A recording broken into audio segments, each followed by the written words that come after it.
Hello everyone, this is Hakaym and welcome back to some more World of Warships, and today we are saying goodbye to the Tier 7 Pan-Asian Destroyer and the Gadjah Mada. And I really do have to say, I love this ship. This ship is freaking fantastic, and I'm actually not going to get rid of her. I'm actually planning on keeping her because I think she's a very powerful ship for her tier. Let's take a look at the teams. We are playing on Trident Plane Domination. We have a Ranger, Colorado, New Mexico, Iron Duke, Koenig, Julio Cesar, Fiji, York, Leander, Omaha, Gadjah Mada, and a Kamikaze R. On the enemy team, Kaga, Scharnhorst, Arizona, Koenig, Julio Cesar, Congo, Pensacola, Belfast, HSF, Graspe, Omaha, Königsberg, and a Mahan. Now, you might be aware of this, as I'm not the first one that has talked about the Gadjah Mada on YouTube, but she's actually a really good ship, and I highly recommend her. And that really comes down to her gun placement. Her gun placement is very powerful. It's probably the best as far as any other Tier 7 destroyers go. And that's due to the fact that you don't have to show a lot of broadside to get all 6 of your guns on point. The very rear turret does allow full 360 rotation, which does mean that she can angle herself ever so slightly and still have all guns available for her. And we are currently trying to capture B. Now, the guns do have their downside. Close up, they are very powerful. They generally will go straight to target. They hit pretty hard, and you do have a good fire chance. The gun reload is not the best in the world, but it's decent. Still very viable. Now, there are some downsides about the guns.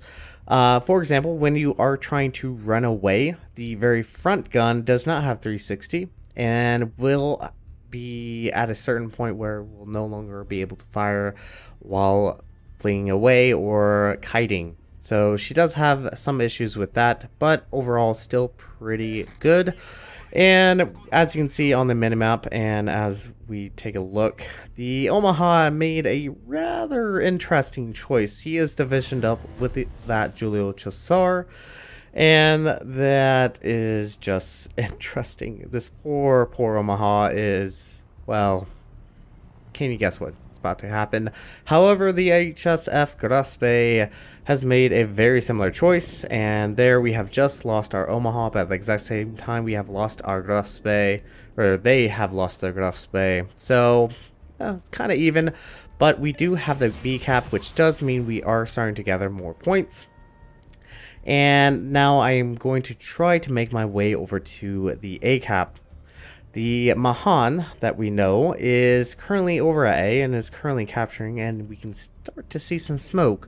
So it does mean he does have some protection from any aircraft. And that's probably one thing I should mention about the Gadjah Mada. Her AA, it's decent. I don't want to say it's bad. I have shot down same tier and tier 6 planes. So it is at least semi-capable of protecting itself, but do not rely on it for shooting down an entire squadron. Now, let's talk about the torpedoes. As probably many of you all know, the Pan-Asian Destroyer line has very unique torpedoes, and as I have said this in every single video about the Pan-Asian Destroyers, they are deep water torpedoes. These deep water torpedoes are very nice. They hit pretty hard.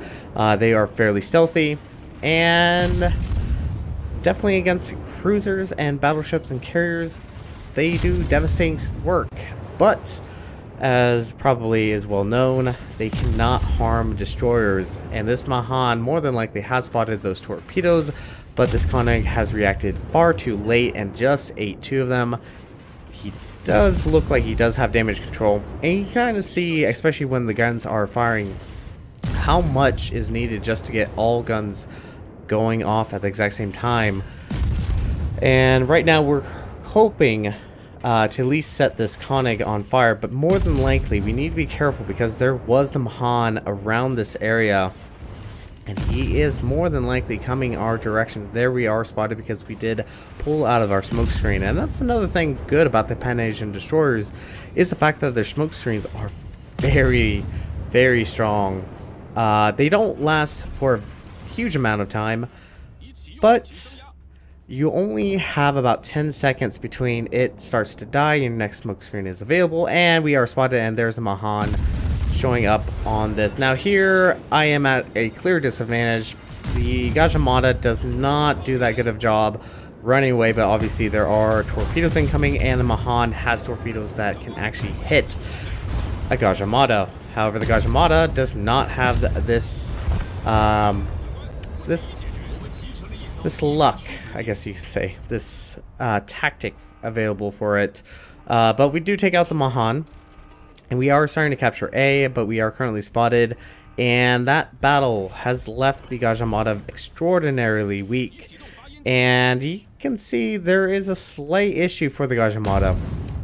A battle against other destroyers, especially against the Mahan, if showing full broadside as I did, you can take significant amount of damage. That's definitely not a fight I really wanted to deal with, but unfortunately I had to. I didn't really have a lot of support from my friendlies, but we have at least started to capture the A cap, and the enemy team is at least trying to capture B. So our team's doing a good job. Our team has both A, B, and C. Obviously the enemy team's trying to take B, and this is gonna prove beneficial in the long run. York is starting to push back west, and there are some placements of a few ships that I really kind of question on what they were actually planning on doing, just to name a few. But anyways, the Kronenberg does go a bit down. Probably not the smartest tactic he ever pulled, but he at least attempted to try to cap, and that's kind of one thing the enemy team is semi-lacking, is the fact they aren't truly trying to cap. They are just trying to kill us, and all we have to do is at least try to stay ahead and try to stay alive as long as possible. Now, coming back to the torpedoes, as we are beginning to use them again, I did not mention that you have about 10 torpedoes, which is very nice. It's very nice, especially compared to some other premium destroyers available for purchase. The Gadjah Mada has 10 torpedoes. They go 8 kilometers, and they are extraordinarily stealthy, and they hit pretty good, pretty hard. So definitely a useful tactic, and especially if you did see the first look at the Gadjah Mada, you are well aware of how good these torpedoes actually are. Now, there is a slight downside for those torpedoes. They take a little bit of time to reload. Reload time is nearly a minute and a half to 2 minutes, and that is exceptionally long time, especially when you do really require them. But there is a Julius Caesar. I am hoping to at least get some torpedoes, but unfortunately I am going to get spotted, and I do pop my smoke screen. Now, the smoke screen, as I have mentioned before, is very powerful. True, it does not last for very long. True, it comes back very quickly. Another benefit is the fact that you have nearly 5 to 6 charges of smokescreen available, especially if you run Superintendent, which is extraordinarily powerful, which does mean you can almost leapfrog from smoke to smoke, and all the time opening up and causing havoc with your guns. Now, guns on the Gadjah Mada, as I did mention, are fairly powerful, and they do have a good fire chance. The major downside, especially from what I've played, is they're very similar to the USN guns. And that is the fact that they are very hard to use at longer range. It's not impossible. I'm not saying they're impossible to use, but they do take a little bit of practice to become accustomed and to hit more reliably than when you first get her. They do have a significant hang time, and that can be extraordinarily aggravating. Now, I am hoping to get some torpedoes off on this Julius Caesar. He is pushing into the A cap. Our poor Koenig is off by himself. The enemy team is now starting to push into both caps, actually almost all 3 caps at the moment. We do have a fairly significant lead, almost 500 point lead compared to the enemy team. But I will have to say our team does not have the best of placement. Pensacola is going to go down one way or another. He is trying to capture B, but obviously I am spotting him. And I do pop my own smoke screen, trying to help out our team against this Pensacola. And also hoping to at least help out with the Julio Cesar. Because the Julio Cesar, well, it's definitely a ship I would like to hit. Unfortunately, he does dodge my first set of torpedoes, and I fire the second set a little bit too quickly. And that's really the fault of my own. But he definitely wants me dead. Because unfortunately we have lost our Kamikaze R, which is not a good thing, because the Kamikaze R can prove beneficial, albeit slightly not so much with the carrier still alive, but still would have proved beneficial. So, with that taken care of, we're going to quickly run away from our own smoke screen. The Julio Cesar was going to obviously try to run us down, and honestly, considering I'm the only destroyer left alive, it is better to stay alive and possibly fight a little bit longer and try to help out our team as much as possible. Unfortunately, our Leander dies, and now we are at a ship disadvantage compared to the enemy team. I will have to give props to our friendly carrier. I think our friendly carrier actually did a really good job. High praise to our carrier captain. Very good job there. But our other ships, they've been at sea for some time, and unfortunately they are still fighting at sea, and the enemy team, as you can see, has pushed in quite dramatically into the A and B cap. They have officially captured it and are now starting to gain points. Now the Colorado does take out the enemy Congo, which should prove beneficial, because that's definitely one less battleship, and that has evened up the teams quite considerably. Now I have dropped torpedoes, and I did lead them a little bit too much, I believe. I figured he would probably start pushing towards the sea cap and trying to help out his team, because obviously there are only 3 main ships besides the destroyer and the carrier still alive on the team, and if we can try to assist. We might get one. Yes, we do get one. We do cause a flooding, and Omaha is very low on health.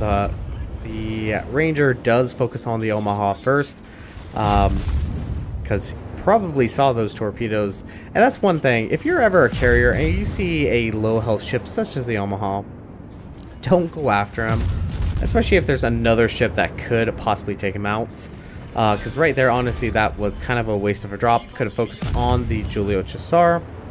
Omaha is now dead to our hand. Julio Cesar is extraordinarily low in health, and this really comes down, also, the smoke screen is freaking fantastic. There we go.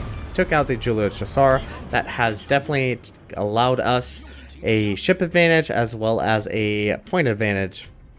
So once again, good job with the carrier. I just don't think that drop on the Omaha was extraordinarily necessary. But unfortunately for us, we have just now lost our Iron Duke. And that has once again evened up the teams. But we are well ahead in points, and I am going to try to capture A. I think at this point, the only way we're gonna win this is if we capture, because the Kaga, it's a actually really good CV. I'm not saying that her planes are amazing, but her damage output is extraordinarily powerful, just due to the way the torpedoes are dropped. Can do crippling damage and almost certainly will lead to death. But at this moment, my main focus is going to try to capture A, try to ensure that we are still gaining points, because there is about 5 minutes left on the match, and for a moment we finally spot the Belfast. We actually haven't seen the Belfast all too much, and I was actually concerned about the Belfast when I began this battle. But for whatever reason, the Belfast has remained fairly in the back, pretty far. Not really beneficial. Had he actually pushed in towards A, probably could have helped his friendly Mahan, and probably could have taken me out. But unfortunately for them, he did not. And fortunately for us, I'm still alive and am currently capping A. Now I am going to try to obviously capture this as quickly as I can and try to capture B. But one thing I will have to say, I think the CV, the enemy CV, should probably have focused me down a little bit earlier. Having a loose destroyer running around is not extraordinarily beneficial for your team. And for whatever reason, the enemy CV has not really done anything towards me. He hasn't actually spotted me with his planes since we first captured the A cap. So don't exactly know why. I'm obviously pretty certain they think they might be able to pull this back. Obviously we are at a ship disadvantage. The Ranger took out the Scharnhorst, but unfortunately we have lost the Colorado. So enemy team has at least brought some ships back. There are still cruisers, and that is still a Belfast. A Belfast I do not want to deal with, and I do have to play carefully. His radar range is not quite as far-reaching as, say, the New Orleans or even the Chapayev. Obviously, the Chapayev has extraordinarily long range radar, but unfortunately for them, they start to capture B, which, I mean, is not a bad choice. But this Belfast has now officially pulled into the C cap, and the enemy CV is, well, he obviously is aware that he probably should spot the destroyer. Now I am trying to get into a situation where I could pull away and get out of range of the enemy cruisers, because they are both over at sea. There is the Belfast and the Pensacola. And right now, all I have to do is try to survive for as long as possible. We are spotted by planes. There is the torpedo planes incoming. And we almost have captured B. Right now, all my main focus is try to capture B as long as possible. I'm trying to be careful because the Kaga can possibly drop torpedoes into the smoke. I'm actually kind of surprised he does not do this. Probably could have taken me out, or at least forced me out of my smoke screen a little bit earlier. But right now, my main concern is that Belfast. And currently no one is spotting. No one is spotting at all. And that could be extraordinarily dangerous. So I am going to take a risk. I'm going to take a very dangerous risk right now. I'm going to leave my smoke screen because I'd much rather get as much distance as I can from the enemy cruisers and try to risk possible drops from the CV. CV is dropping torpedoes, but good tactic for whenever you are being dropped is to slow down. They want you to speed. They want you to quickly try to get between the gaps, but as you can saw there, I did manage to make the gap, did manage to dodge those torpedoes, and am currently trying to quickly get over to the A cap as quickly as possible. Main concern is try to survive. Granted, we are well ahead in points, and I really have no idea what our CV is doing. Our CV is doing something rather bit odd, actually. He is coming out into the open, and honestly, had the CV stayed where he was, I think he would have been fine. The enemy team is starting to capture B, but it is far too late. There is 50 seconds left on the clock, and we have a almost nearly 400 point advantage to the enemy team. So they took far too long, and we are going to actually win this. I'm actually rather a bit surprised. And coming back to the Gadjah Mada, very powerful. Now, granted, the AA is not the greatest. There are some weaknesses to the ship, but still a very powerful ship, and I highly recommend her, especially if you are grinding up through the Pan-Asian destroyer line and you get to the tier 5 and 6. Just wait, you'll get to the tier 7 and you'll actually begin to enjoy the Pan-Asian destroyers a little bit more. But with that, battle is won. Very close game. and we're gonna jump to port. See you there. Alright everyone, welcome back to the port, and once again the Gadjah Mada. Oh, it's definitely a ship I would highly recommend getting to. She's a good ship. She does have her strengths, she does have her weaknesses, but I would say she's probably one of the more powerful tier 7 destroyers in the game, and that's just really coming down to the fact of her guns and her good torpedoes. Let's go ahead and take a look at the stats. Survivability, 14,300. Armor, it's destroyer armor. Really shouldn't have to point this out, but you do have 16 to 16 millimeters. And for the most part, I haven't felt like the fact that battleships will shoot AP, that it's overly devastating. Yes, you'll get those random penetrations that do massive amount of damage and take away the majority of your health. But for the most part, health is pretty good. It is probably the kind of mid-range compared to the other destroyers. So compared to the Sims, 13,800, I believe the German destroyers for the most part will have more health than the Gadjah Mada. Let's move on to the guns. Main guns, you have 3 dual 120 millimeters. They do have a 5-second reload time, not the quickest on the draw. You can increase this with BFT, but still pretty potent all the same. Turn times is 14.4 seconds, and once again, very beneficial about the rear turret. The rear turret does allow for the fact of forward firing. As you did see in the replay, you can bring the guns to bear while showing a very slim side of your ship, which does make it extraordinarily difficult. Now, the front gun does have a very limited firing angle. She cannot fire in reverse and does require only about probably 45 degrees towards the rear, and that can be very frustrating, especially if you are trying to kite away, but it is very doable. I would almost say the Gadjah Mada is much better at pushing in than kiting away compared to some other destroyers. Main guns, HE damage will do 1700 points max damage, 9% fire chance, so fire chance is pretty good, especially compared to the USN destroyers. AP, I honestly can't say I've tried AP that much. I will have to say, if you are seeing a broadside target, such as a cruiser, especially against weaker, thinner armored cruisers, AP would be viable. But the arcing on the shells does limit the penetration, doesn't go straight to target compared to Russian destroyer line. But the max AP damage is 2,100 and the firing range is 10.8. Velocity on the shells is 808 meters per second. And once again, they have a very arcing, especially at longer range, very arcing shell, which is beneficial because you can shoot over islands. However, it does make very difficult to actually land shells, especially against other destroyers at longer range. Now, one little thing I will have to point out, as far as my Gadjah Mada, I did not go for the upgrade.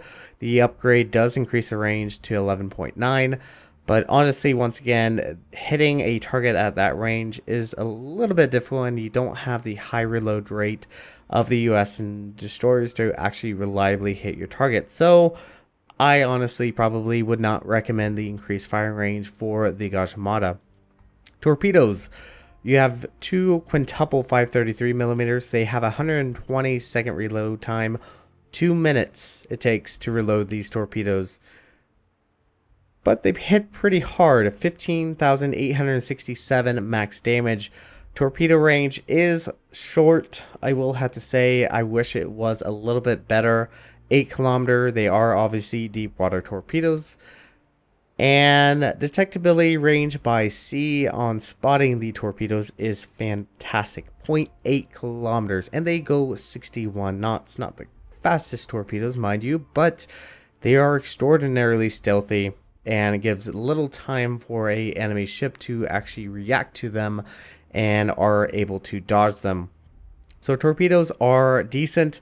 Highly recommend to use them. They're very good, especially against slow, clumsy battleships. Now moving on to AA guns. As I did kind of mention, they are semi-decent. You have 4 dual 20 millimeters. Average damage is 24 with 2 kilometer range. and you have one dual 40 millimeter. Average damage is 23 with a 3.5 kilometer range. As you obviously are well aware, the AA guns don't have a lot of range. You don't have a lot of them, mind you, either, but they can shoot down lower tier planes. You're not going to kill an entire squadron, but you can at least semi-defend yourself and at least shoot down some. So, not bad. Not the greatest. Definitely not the greatest for certain. Then we have maneuverability. She's quick. I would actually say, especially once you have the speed boost, and I do run the speed flag as normal, you can get the ship over 40 knots. Max speed without the speed boost is 37.8 knots. So she can zip around the map and get to a position that is extremely beneficial for your team fairly easily. Now comes down to the turning circle radius, 590 meters. For most part, from what I've experienced, the Gadjah Mada is semi-nimble. Her turning circle radius is a little bit on the bigger side. The Sims has 500 meters, and she is also kind of a fatter boat. Kind of almost, I would almost say, reminiscent of the Gearing, but she's not the worst ship there is, especially looking at the Russian destroyer line. But the rotor shift time is 3.5 seconds. Not bad, not good, but it is still viable. You can dodge torpedoes, you can maneuver if need be, but for the most part, you're going to be almost always sitting in your smoke screen, so you're not always going to be experiencing the maneuverability all too often. Concealment is decent, 6.1 kilometers, as I did say. Not the greatest, not the worst, but it is viable, and it can prove beneficial, especially against other destroyers, especially Russian destroyers. You can sneak up on them and bring more of your guns to bear, which is beneficial because it does allow you to land more shells, because the Russian destroyers have a much better time at longer range than you do. Detectability range by air is 3.3 and firing and smoke is 2.5 kilometers. So not bad as far, especially on the firing and smoke compared to some other destroyers. As far as upgrades, I would first say probably get the torpedo. This is very beneficial. What this does is it decreases the reload time, increases the max damage, and increases the speed. Very beneficial to have. And then go for the B hole, which does increase your AA, as well as reducing your rotor shift time, as well as increasing the amount of health that is available for the ship. Moving on to the upgrades, I would have to say very similar to any of the other destroyers that I do have. You do have main arms modification 1, propulsion mod 1, aiming system mod 1, and propulsion modification 2. Moving on to the consumables, and this captain does have superintendent. I do run premium. You have 6 charges of smoke screens, and as I said, you will be leapfrogging from smoke screen to smoke screen.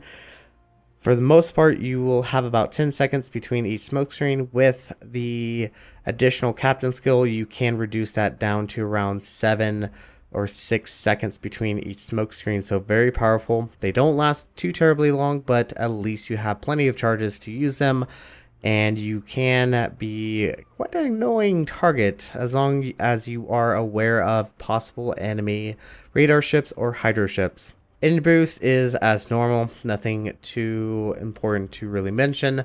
Moving on to the captain, priority target, highly recommend this. So nice to have. Be aware of what possible ships might be aiming at you. Last stand as per usual, then superintendent and concealment expert.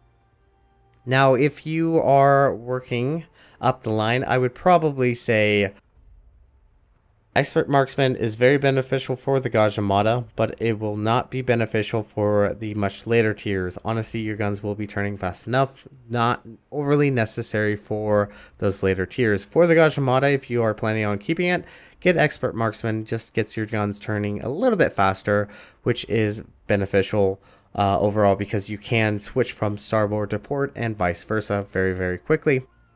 As far as the ship itself, I would almost say getting torpedo armament expertise would be beneficial. Getting a BFT, getting demolition expert, just increasing the fire chance for the ship is also very beneficial. But with that, we are going to be saying goodbye to the Gadjah Mada. Only in semi-spirit. We will be continuing on the Pan-Asian destroyer line, but I am planning on keeping this ship because, once again, I think this ship is very powerful and highly recommend her. But with that, this is going to be it for this video. Thank you guys so much for watching. If you like what you saw, hit the like and subscribe button. You guys have a great and fantastic day. Zaijian.